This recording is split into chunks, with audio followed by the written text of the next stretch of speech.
हुमायूं कबीर ने बनाई नई पार्टी, कहा ममता बनर्जी नहीं जीतेगी 100 सीट। हुमायूं कबीर बोले ममता अगली बार सत्ता में नहीं आएगी। ममता बनर्जी अगले दिन सत्ता में नहीं आएगी। मैं जोर से बोल रहा हूँ, जो 100 को पार नहीं कर पाएगी। बड़ी बात बोल रहे हैं। हाँ, मैं बोल रहा हूँ, अब देख लेंगे। हुमायूं को बीजेपी नेता शामिक भट्टाचार्य ने बताया टीएमसी की बी टीम। देखिए, हुमायूं कबीर का ये पार्टी ममता बनर्जी का प्लान बी है। हुमायूं कबीर तृणमूल कांग्रेस का बी टीम है। मंच का व्यवस्था तृणमूल कर रहा है, पैसा तृणमूल दे रहे हैं। तृणमूल कांग्रेस से निलंबित विधायक हुमायूं कबीर ने नई पार्टी का ऐलान कर पश्चिम बंगाल की राजनीति में नया मोर्चा खोल दिया है। बेलडांगा में आयोजित एक जनसभा के दौरान कबीर ने अपनी नई पार्टी जनता उन्नयन पार्टी के गठन का औपचारिक ऐलान कर दिया है।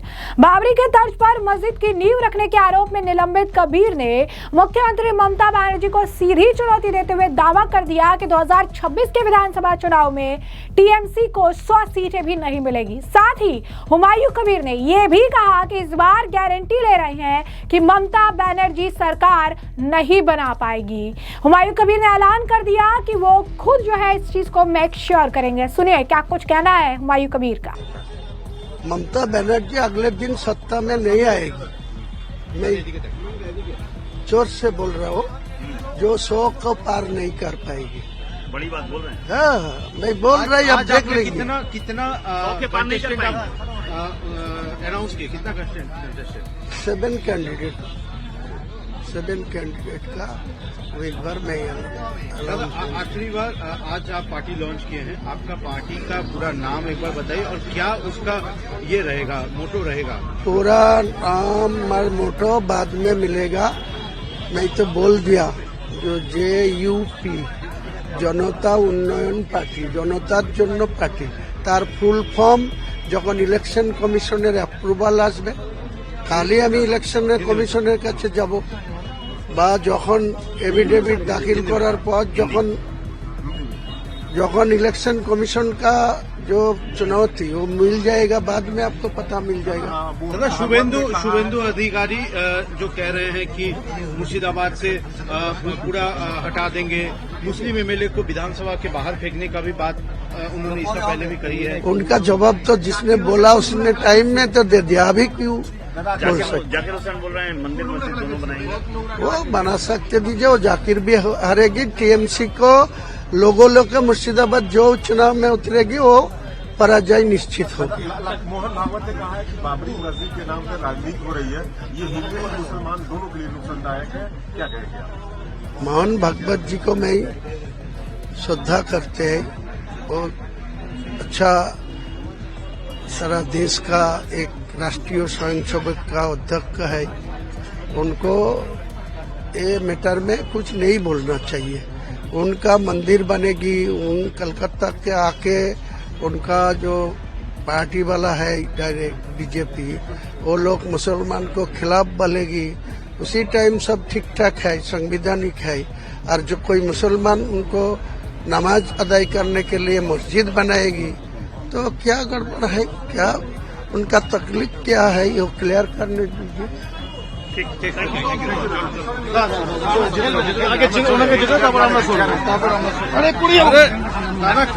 जैसा कि हमने उनका बयान सुना, बता दें आपको कि उन्होंने ऐलान किया है कि वो खुद मुर्शिदाबाद की 2 सीटें बेलडांगा और रेजी नगर से चुनाव लड़ेंगे। उन्होंने ममता बनर्जी पर तीखा हमला बोलते हुए कहा कि वे अब आम आदमी की पहुंच से दूर हो चुकी है। उन्होंने मुर्शिदाबाद सीट से हिंदू महिला उम्मीदवार मनीषा पांडे और कोलकाता की बालीगंज सीट से निशा चैटर्जी को उम्मीदवार बनाए जाने का ऐलान किया है, ताकि वो धर्मनिरपेक्ष छवि पेश कर सके।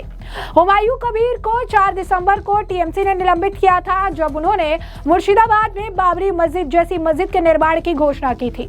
6 दिसंबर को उन्होंने रेजी नगर में मस्जिद की आधारशिला भी रखी, जिससे विवाद गहरा हो गया। वहीं बीजेपी ने आरोप लगाया कि हुमायूं कबीर TMC की बी टीम की तरह काम कर रहे हैं और बीजेपी वोट काटने की कोशिश कर रही है।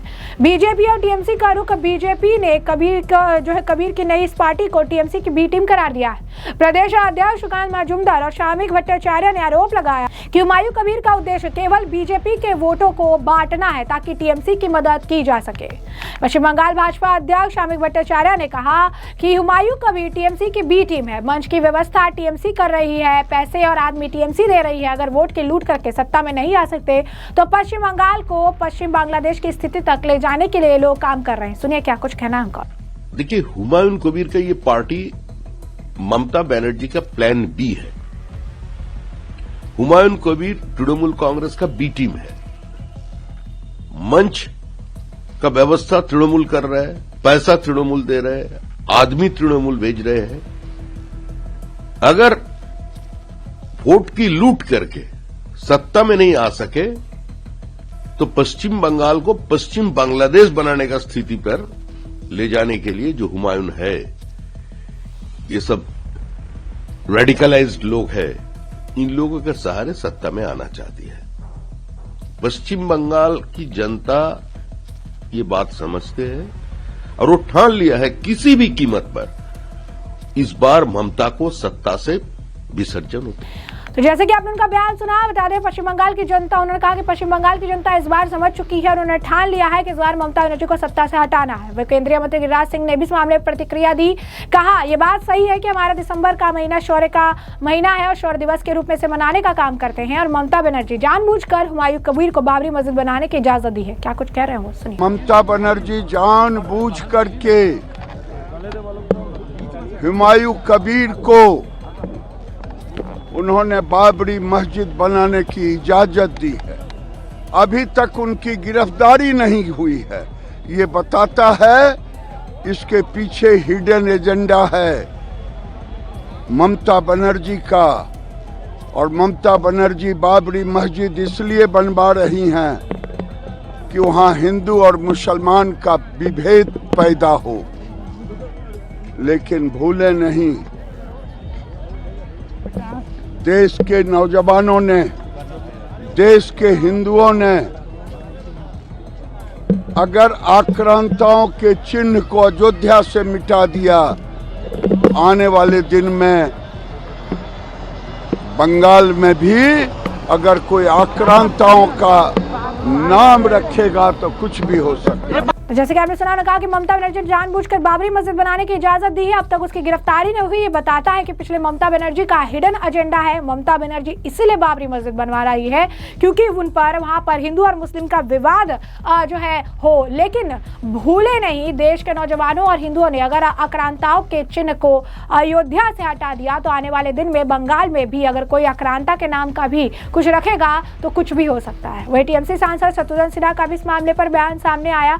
उन्होंने टीएमसी विधायक हुमायूं निलंबित विधायक द्वारा नई पार्टी के गठन पर कहा कि मुझे नहीं लगता कि इससे कोई विशेष फर्क पड़ेगा। पिछली बार असदुद्दीन ओवैसी साहब भी आए थे बंगाल में, उन्होंने बहुत प्रयास किया। आप जानते हैं कि नतीजे क्या रहे। मैं देख रहा हूं लोग ममता बनर्जी के साथ है और ममता बनर्जी इस मुसीबत की घड़ी में जिस तरह से बंगाल के लोगों का साथ दे रही है। केंद्र करीब 2 लाख करोड़ रुपए राज्य सरकार के रोक कर रखे हैं। दूसरी तरफ वे लोग विकसित भारत की बात करते हैं। जनता सब देख रही है और जनता को ममता बनर्जी पर विश्वास है। क्या कुछ और कहना उनका सुनिए। इसे भी नहीं भूलना चाहिए। से उन्होंने अपनी पार्टी ज्वाइन की घोषणा की है, क्या बोलेंगे इस पर? क्या लगता है क्या असर पड़ेगा? नहीं, इस पर सब बोल रहे हैं, मुझे नहीं लगता है कोई विशेष पड़ेगा इस पे।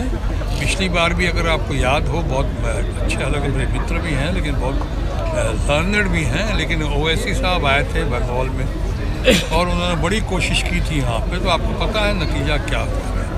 अभी मैं देख रहा हूँ कि लोग ममता जी के साथ, और ममता जी इस मुसीबत की घड़ी में भी जिस तरह से बंगाल के लोगों का साथ दे रही है, उनको कोई कमी महसूस नहीं होने दे रही। केंद्र ने करीब केंद्र के ऊपर 2 लाख करोड़ रुपया बंगाल का करीब रोक के रखा। मनरेगा का है, डेवलपमेंट का है, आपके किसानों का है, गरीबों का है, और एक तरफ वो कहते हैं विकसित भारत। क्या विकसित भारत हो सकता है? सपना साकार उनका अगर बंगाल विकसित न हो, पूर्णतः विकसित न हो। बंगाल को जिस तरह से उन्होंने कोशिश की है और आते हैं शूट एंड स्कूप पॉलिसी के तरह। हमारे दोस्त माननीय प्रधानमंत्री आते हैं और चले जाते हैं, कोई बात का जवाब नहीं देते हैं। माननीय प्रधानमंत्री पिछले 11 सालों में एक बार भी प्रेस कॉन्फ्रेंस नहीं किया। शायद पूरे विश्व में, खासकर किसी भी लोकतंत्र में, ये पहले प्रधानमंत्री होंगे जो 11-12 सालों से इन्होंने कोई प्रेस कॉन्फ्रेंस नहीं किया, किसी बात का जवाब देते नहीं है। अब बंगाल की उस कमी को जो पूरा करें, उनकी आवास योजना का 7,000 मकान, आपको तो पता है।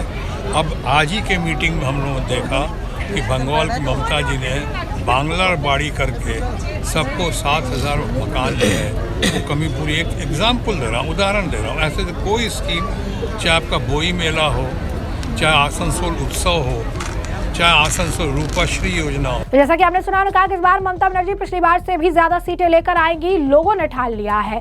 यानी साफ तौर पर इस मामले को लेकर जमकर बयानबाजी हो रही है। शुभेंदु अधिकारी भी इस मामले पर प्रतिक्रिया देते नजर आए। उन्होंने भी साफ तौर पर कह दिया है कि कुछ भी होने वाला नहीं है। हुमायूं कबीर जो है वो इसीलिए आए हैं ताकि वो ममता की बी टीम करके जो है काम कर सके। लेकिन इस बार बंगाल की जनता ने मन लगा दिया है, बना लिया है, ठान लिया है, ममता बनर्जी का सफाया होकर रहेगा। तो ऐसे में हमने आपको जो पूरा मामला विस्तार से बता दिया है और इस पूरे मामले पर अब आपकी भी जो राय हो हमें कमेंट सेक्शन में कमेंट करके जरूर से जरूर साझा करिएगा। धन्यवाद।